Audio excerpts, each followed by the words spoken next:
Ang susunod na programa ay rated PG. Patnubay at gabay ng magulang ay kailangan sa mga batang manonood.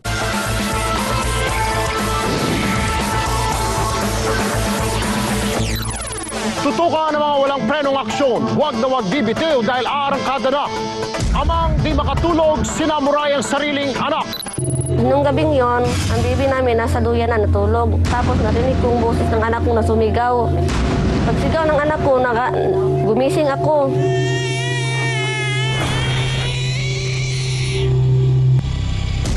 Teacher na papasok sa eskwelahan, tagpuang patay. Tagtad ng saksak sa katawan at mukha. Sulilit na ako. Kinala mo yun?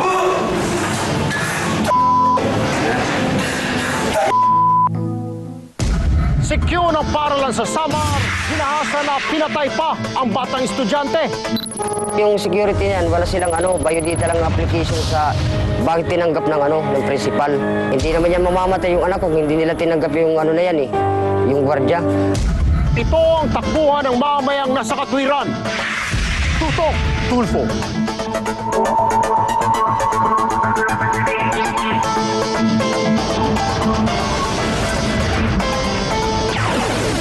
Patayin na yung anak mo.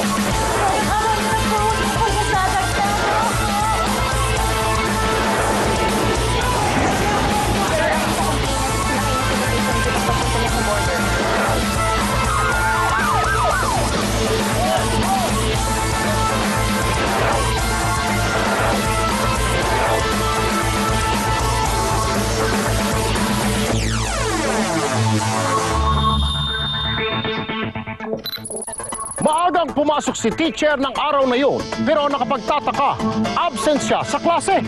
Bago pa man kasi marating ni mamang paaralan, isang lalaki ang humarang sa kanyang daanan. Ang mga sumunod na eksena, patay na si ma'am. Pundido pa ang ilaw ng tahanan.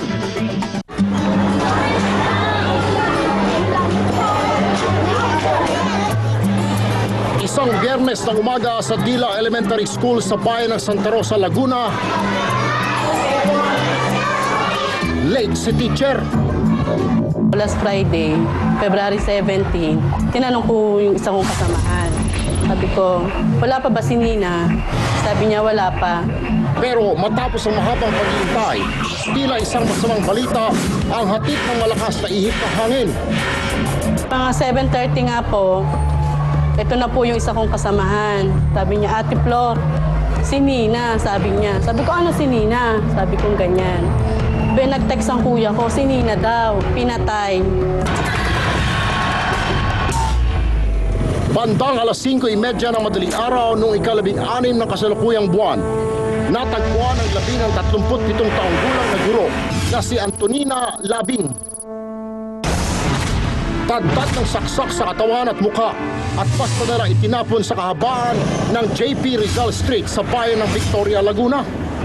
Isang testigo na tumanggi namang humarap sa amin ang nagbigay raw ng matibay na salaysay. Sa ginawa namin pag-imbestiga, nakakuha kami ng testigo. Siya ay isang tricycle driver din na napadaan sa lugar. Nakita niya mismo yung suspect na nakaparado yung tricycle niya doon sa harapan at siya naman ay bumaba na hila-hila yung tao pababa doon sa lugar. Bagamat dilimas na ng sospek ang mga bakas ng pagkakakilanlan, kasamang tinangay ang bag ng biktima na naglalaman ng cellphone at 30,000 piso na gagamitin sana para sa pagdiriwang ng karawan ng bunsong anak. Nalaman namin kung sino ang ating hinahanap na suspect. So, nagkaroon kami ng follow-up investigation para sa tuloy-tuloy na paghahanap dito sa suspect. Kinilala ang sospek na si Florencio Aquino, 35 taong gulang at residente rin ng bayan ng Victoria.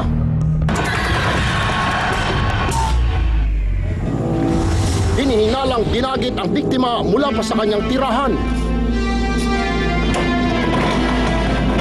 Halos 2 kilometro ang layo ng pinanggalingan ng krimen sa lugar kung saan natagpo ang tadtad ng saksak si Antonina.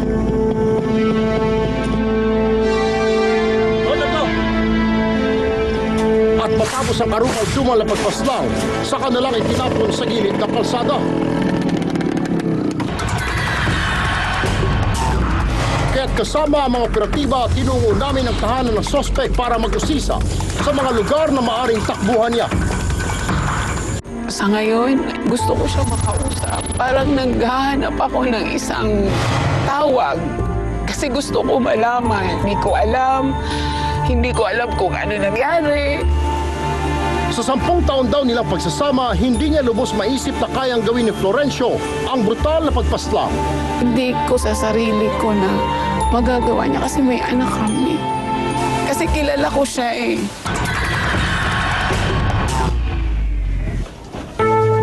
Ang sakit na dinadala ng pamilya ng amang hindi mahagilap. Doble pasakit naman sa pamilya ng inang kailanmay hindi na nila mayayakap. Ang una, gusto ko lang maranasan na maramdaman din niya.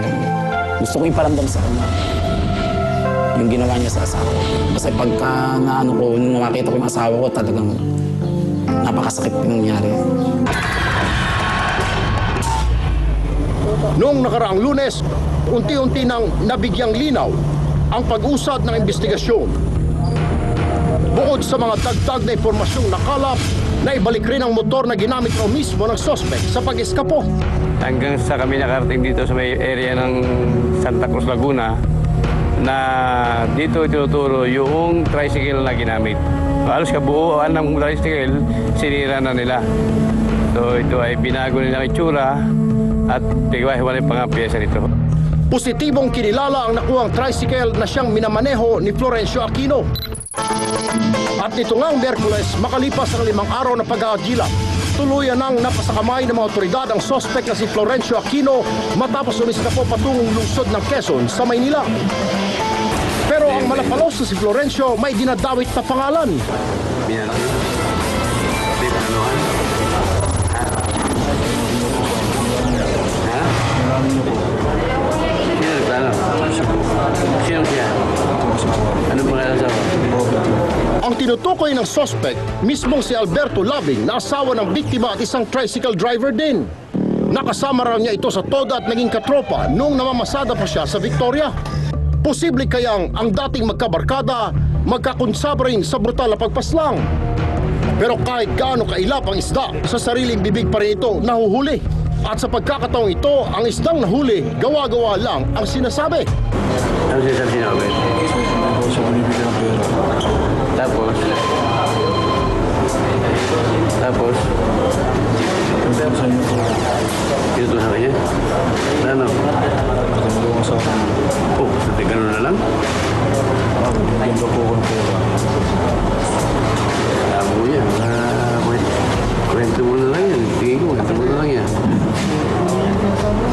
Nalilis na ako. Ha?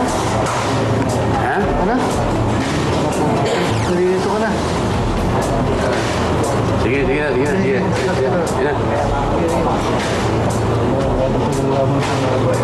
Ha? Umabot siya pinulaman. Wala siyang pinulaman. Hindi ko magsinungaling. Hindi ko kaya. Ha? Hindi ko kaya magsinungaling. Hindi totoo siya kasama siya. Ako lang mag-isa. Ako lang mag-isa? Ako lang. Baka sama sa mukha ng mga kaanak ng biktima ang matinding puot sa nadakip na salarin. Jimmy, kilala mo yun?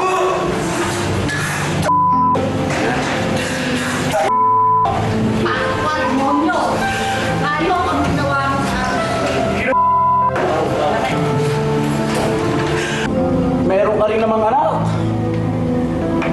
Wala bang kwenta tao ang asawa mo? Walang kwenta ang pamilya ninyo kaya nagawa mo yun. At sana mamatay ka na rin. Naharap ngayon si Florencio sa kasong murder o paglabag sa Article 248 ng Revised Penal Code. Bagamat hindi na ibabalik ang buhay ng kanilang ilaw ng tahanan, mananatiling nakaukit sa kanilang puso ang kanyang kagitingan bilang isang ina at guro sa mga batang kanyang inakay sa karunungan.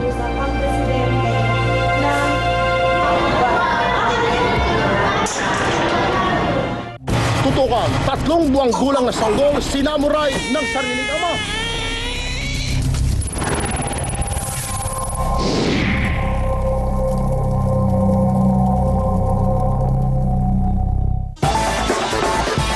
Don't go away, magbabalik ang Tutok Tulfo dito sa TV5.